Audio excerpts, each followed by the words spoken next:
आता उन्हाळ्यामध्ये रोजच्या जेवणात असे पदार्थ तोंडी लावण्यासाठी असतील तर 2 पोळ्या जास्तच खाल. त्यासाठी इथे मी 250 ग्रॅम हिरवी मिरची पाण्याने स्वच्छ धुवून चाळणीमध्ये काढून पूर्णपणे सुकवून घेतली आहे. आता हिरवी मिरची मोठ्या तुकड्यांमध्ये चिरून घ्यायची.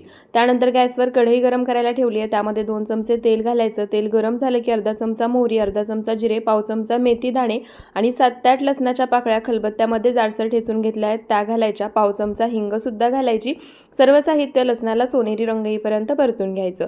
चिरून घेतलेली मिरची घालायची. 2 लिंबाच्या फोडी घेतल्या आहेत, त्याचे 8 भाग करून घेतले आहेत. लिंबाच्या फोडीतील रस आणि लिंबाच्या फोडी त्यामध्ये घालायच्या.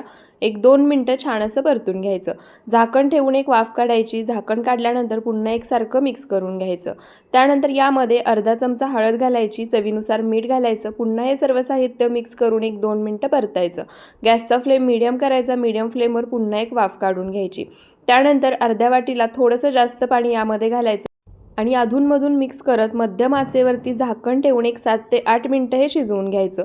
आता तुम्ही याच्यातलं सर्व पाणी सुकवून हे पूर्णपणे ड्राय करू शकता, पण मला ज्युसी आवडतं त्यामुळे थोडंसं पाणी मी यामध्ये शिल्लक ठेवणार आहे. तसंही हे थंड झाल्यानंतर घट्ट होतं, पाणी सर्व आटतं.